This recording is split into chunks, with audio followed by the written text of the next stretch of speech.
afternoon, everyone, and welcome to Metropolitan Stadium. Hold it in the air, please. Hands. Heads, he called.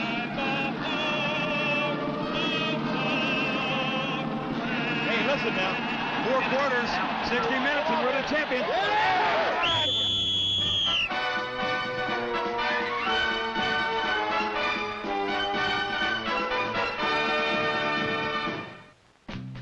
The world champion Pittsburgh Steelers were in St. Louis last week for a first-hand look at the NFL's latest rookie running sensation, Otis Anderson. Anderson had a chance to become the first player in history to gain over 100 yards rushing in each of his first 3 games. Against Pittsburgh, he once again displayed unusual quickness for a big back as he outflanked the steel curtain to give St. Louis an early lead.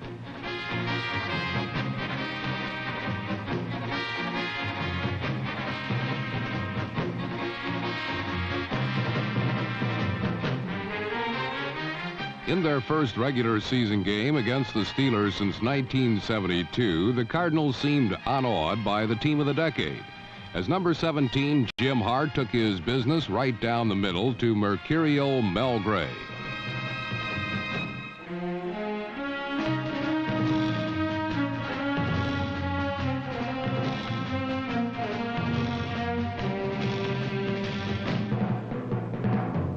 While the irreverent Cardinals romped to a shocking 21-7 lead, Pittsburgh returned to the realm of mere mortals with 2 fumbles lost and 2 Terry Bradshaw passes picked off.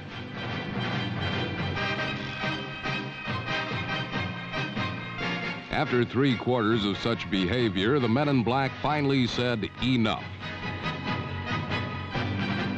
The Steeler defense brought Anderson's NFL odyssey to an end by holding him to only 37 yards in 16 attempts. Then Bradshaw got off the mat and tied the game on 2 fourth-quarter touchdown passes. That left it all up to Pittsburgh's place-kicking pixie, Matt Barr. Little number 9 calmly rammed home a 20-yarder with 18 seconds left for a 24-21 Steeler victory, on a day that St. Louis knew the upset of the young season had been ripe for the picking.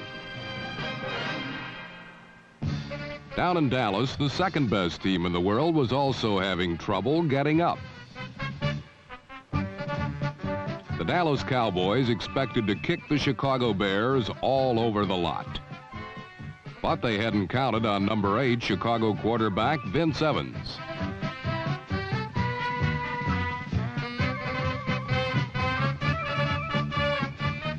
Evans threw for 2 long scores and ran for another.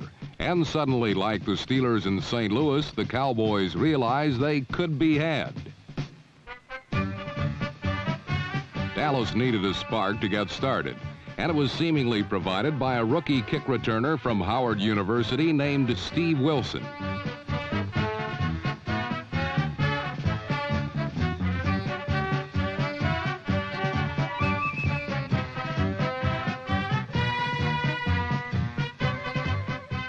Wilson scored on an 82-yard spectacular, but Dallas got more bad vibes when it was nullified by a clipping penalty.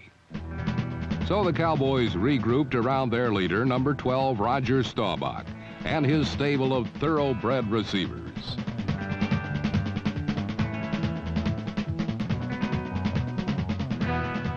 Three times Chicago took the lead, and 3 times Dallas roared back to regain it.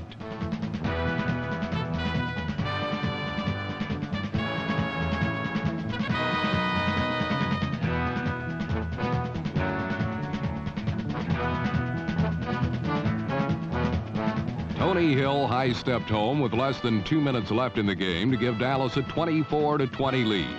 Then the Doomsday defense finally zeroed in on Vince Evans.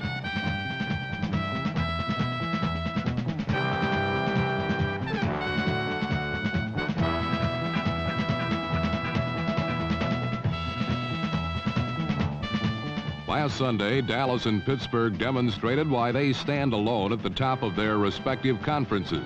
On a day that precious little went right, they had still found what it took to win.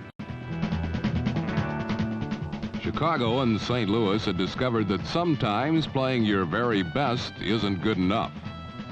To beat an NFL champion, it helps to be good, lucky, and more than one touchdown ahead with a minute to play.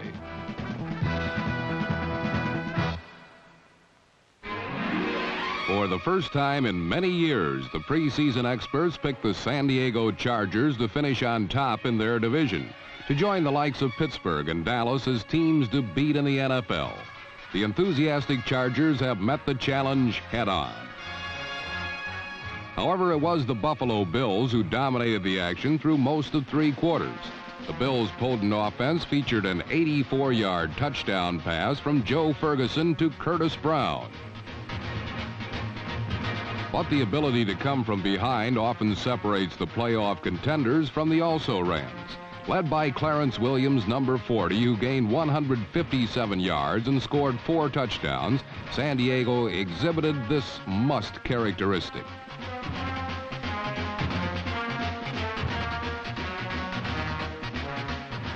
The victory was a significant one for the Chargers. Their offense, normally led by the explosive passing duo of Dan Fouts and John Jefferson, relied on ball control to beat Buffalo, something San Diego must continue to do effectively to join the ranks of the NFL's elite. A big test will come at New England this week, so stay ready, Clarence. Your talented services will be in increasing demand. While the Chargers have justified their preseason ranking, the Detroit Lions have gone the other way. Injuries to quarterbacks Gary Danielson and Joe Reed left 9th-round draft choice Jeff Comlow alone at the helm. The loss of Danielson, the acknowledged Lions leader, was the most telling blow. Without Danielson's experienced leadership, the young Lion offense has been knocked askew.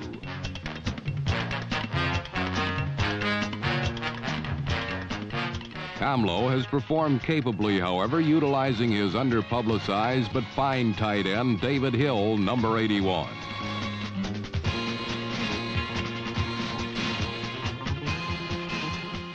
But Hill's rendition of the Motor City Shuffle was not enough to spark the lethargic Lion offense, which gained but 53 yards rushing against a mediocre Jet defense. With no running game to make use of, Comlow was raw meat for the improving Jet pass rush, here led by number 99, rookie Mark Gastineau.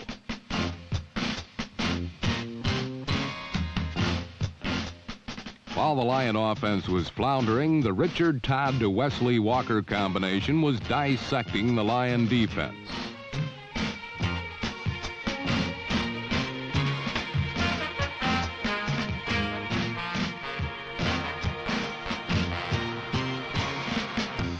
Todd's pinpoint strikes to Walker were good for 177 yards and made it possible for Kevin Long, number 33, to enjoy a 3-touchdown afternoon.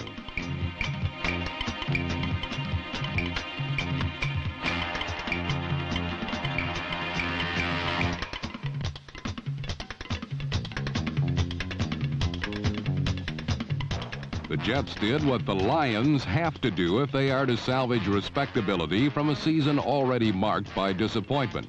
Detroit must solve an unsettled quarterback situation in order to achieve offensive stability and victory. With much preseason publicity centered on the Lions, the Tampa Bay Buccaneers went virtually unnoticed. They have remedied that situation in a hurry. A rapidly improving offense ignited by rookie Jerry Eckwood, number 43, has combined with a solid and dependable defense to make the nondescript Bucs a force in the NFC Central. Against the Green Bay Packers, the Bucs showcased the individual skills of their powerful defensive unit. Number 57, David Lewis, beat the containment, allowing teammate Leroy Selman, number 63, to recover the Packer fumble.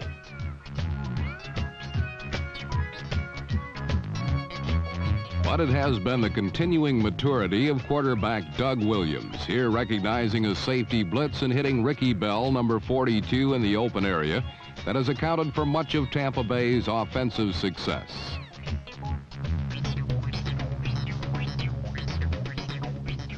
Williams' growth plus excellent outside speed in the backfield has allowed the Bucks to more than double their 3-game point production of a year ago.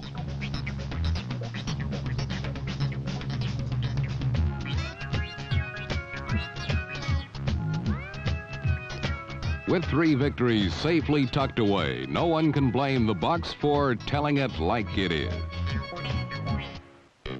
What was the major topic of discussion last week in the Los Angeles Coliseum? The exciting new fall television schedule? Governor Jerry Brown's latest trip?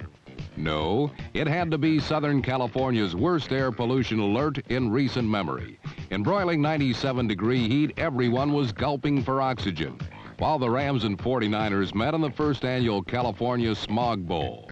While Angelinos were nearly choking, the Rams certainly were not. Quarterback Pat Hayden completed passes to 10 different receivers as Los Angeles moved the ball well enough to hold back the pesky 49ers.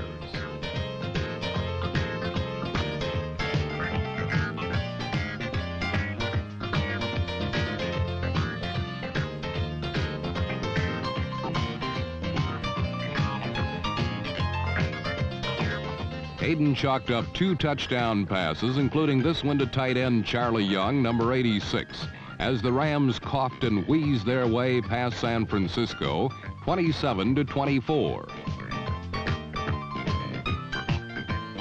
Weather may have been a factor in the smog basin, but there were no such problems in the climate-controlled New Orleans Superdome, where the Saints and their top-ranked offense sapped the Philadelphia Eagles with an Archie Manning to Wes Chandler bomb on the very last play of the first half.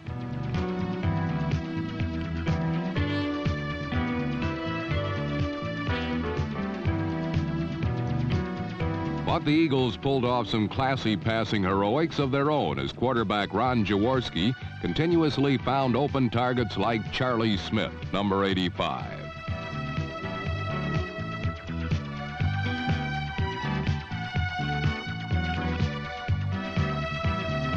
Also among the offensive heroes was Eagle running back Wilbert Montgomery, number 31, who rushed for nearly 100 yards and scored the first Philadelphia touchdown of the day.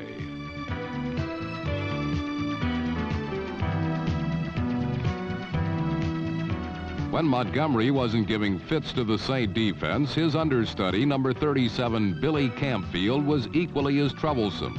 These 2 scores, plus 4 field goals from rookie kicker Tony Franklin, gave the Eagles a 26-14 win over the Saints. It helped ease the loss of All-Pro linebacker Bill Berge, who will miss the rest of the season with an injury. In last week's other indoor game, the Seahawks and Raiders met in the Kingdome for an important AFC West encounter. The Seattle defense turned out to be downright inhospitable to its guests from Oakland.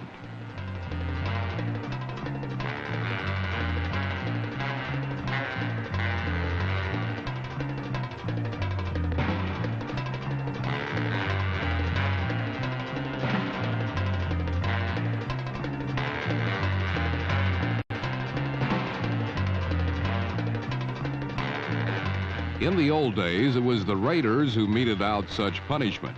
Now it was the Seattle defense doing the battering and bruising, shutting out Oakland through 2 quarters and allowing only 10 points altogether. Meanwhile, the explosive Seahawk attack notched 27 points of its own to gain their first win of the season.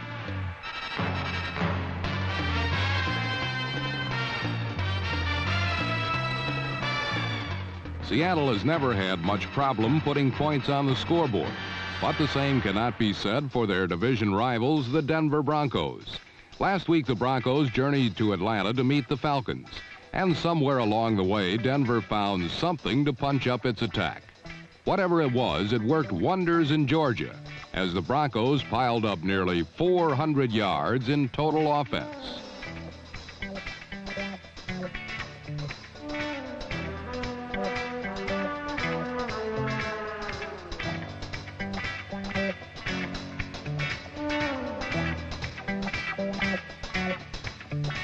Jim Jensen's 30-yard run up the gut was but one of Denver's long gains of the day. Others came through the air, thanks to circus catches from the likes of wide receiver Jack Dalbin, number 82.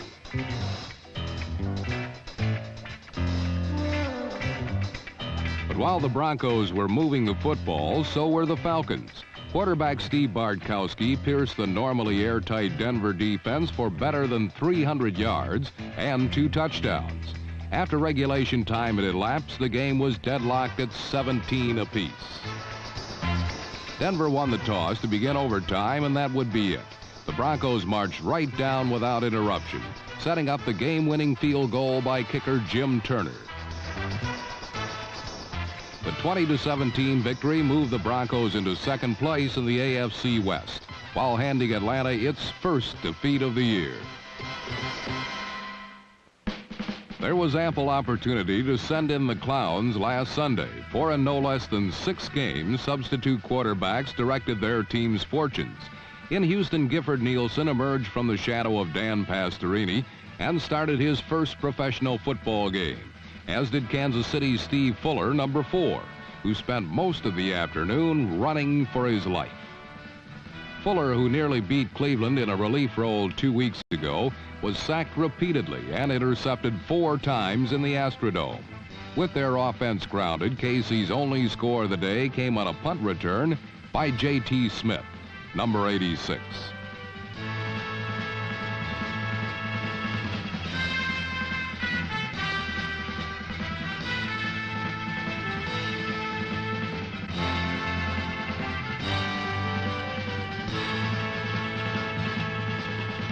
Smith's exciting 55-yard sideline romp gave the Chiefs a momentary lead. Then Nielsen, the ex-Brigham Young star, brought Houston back, hitting 12 of 18 passes and 1 touchdown on a perfectly executed screen to Tim Wilson, number 45.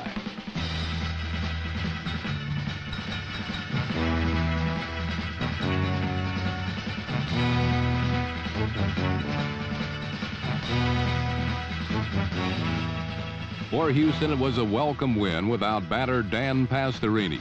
For young Gifford Nielsen, it was a solid starting debut and a brief respite from the obscurity of the reserve quarterback role. Last year, when the Cincinnati Bengals lost injury-prone Ken Anderson, they were unprepared. Last week against New England, it happened again, but the Bengals were ready. They had drafted Jack Thompson, number 1. But against the Patriots, the highly touted throwing Samoan did more damage with his feet than with his arm.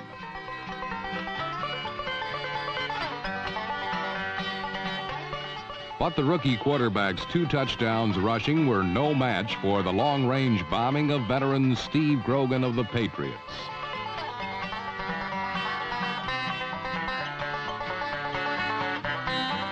Grogan's flawless performance handed Cincinnati its 3rd straight defeat and led the Patriots to a victory that was easier than the 20-14 final score would indicate.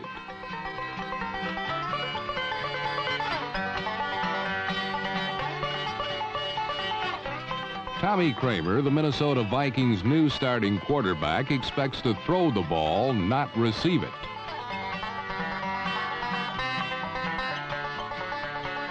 But against Miami, nothing went right for Fran Tarkenton's successor. His fumble led to the winning touchdown in the game that spotlighted the talents of 6-year reserve quarterback Don Strock.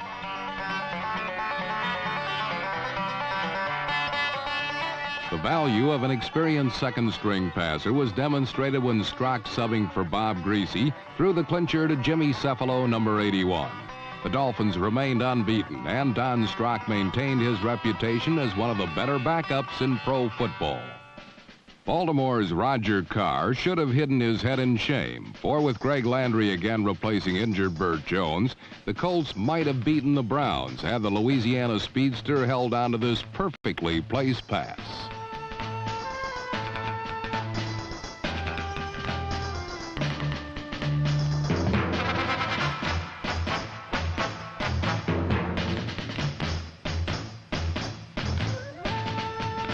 Led by Landry, the Colts offense was non-existent. Their only touchdown of the day came on this super special teams play by number 47, rookie Larry Brazile. Still, the Colts had the Browns beaten until late in the game. Then Brian Sipe, rapidly gaining a reputation as a quarterback who delivers with the game on the line, documented his coolness by hitting Dave Logan in stride for the touchdown that tied the game.